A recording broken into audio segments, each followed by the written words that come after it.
Hi there, Aaron here from howtosing.com, and I want to talk to you about how to increase your vocal range. I want to tell you a quick little story about something that happened to me when I was 17. I was singing back then. I was traveling with a choral singing group. You kind of sing solos and we danced and all that stuff. It was fun, and I was kind of the younger one of the group, and there were different kind of solos that you can sing, and there were obviously some that were more coveted than others, that were harder, and it was more like the crowd would cheer more. So there was this certain solo that I really wanted. It was kind of the hardest solo, but I didn't get it for the first several performances, maybe the first several months, but eventually it was given to me, so I was really excited. So I was practicing it. It felt a little out of my range, but I just thought I'll just belt out the note and it'll be fine on that note. Everything else was pretty easy. It was really just this one note, and I just thought I'll just kind of give it the force and it'll be fine.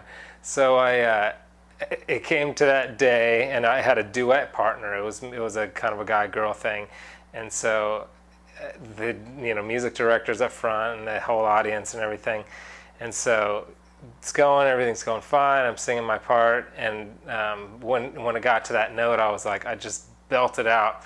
And it was I didn't hit the note. It came out of this kind of squawky sound. And at the time I didn't know this, but it was because of what I'm going to kind of talk to you about for a second.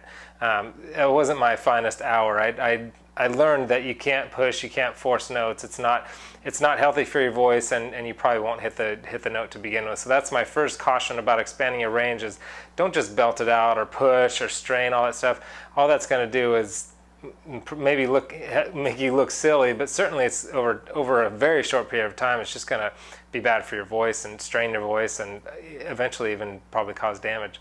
The deal with the voice, let me just say what happened in that particular instance. And when you push to try to get a note, your vocal cords, they zip up as you get higher and higher and higher and higher and higher in your range. What happens is your two vocal cords, they stretch and they elongate and they get thinner. And so what happens when you try and belt out a higher note, you've got less space to go through, and the cords are thinner. So when they're thicker, it's easier for them to hold together.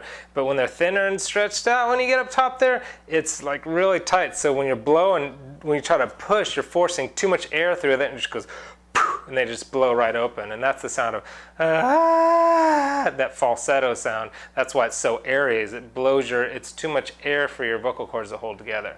So that's not what you want to do. Although falsetto, a lot of people use falsetto as kind of a stylistic device, and I think it can be really cool in the right context. But what you really want is you want those rich, heavy, nice big full tones up in the top of your range, and that's in your head voice. So the real way to sing high notes is to develop a mix or a mixed voice, a blended voice.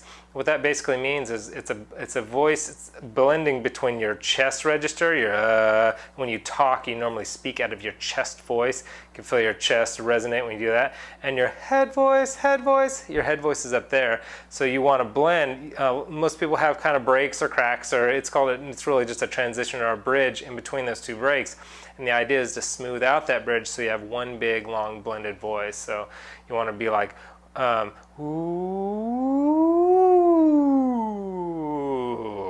one big blend. You don't want it to be like, ooh,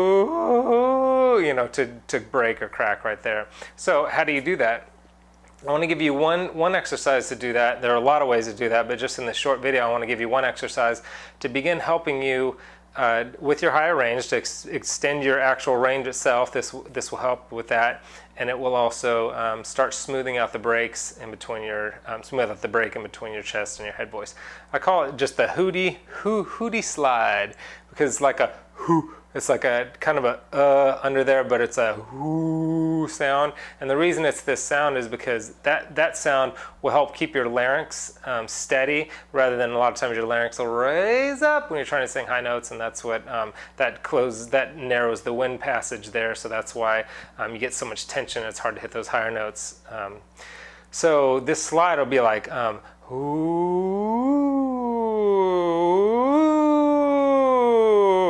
almost like a siren. Ooh. cool. So just, that's something that you can do throughout the day. You can do for several minutes at a time, and what that will begin to do is it'll begin to expand your range and kind of smooth out those transitions. Like I said, I'm on howtosing.com, and I've got a ton of tips and tricks and articles and all kinds of free stuff on there for you if you want to learn more about how to sing.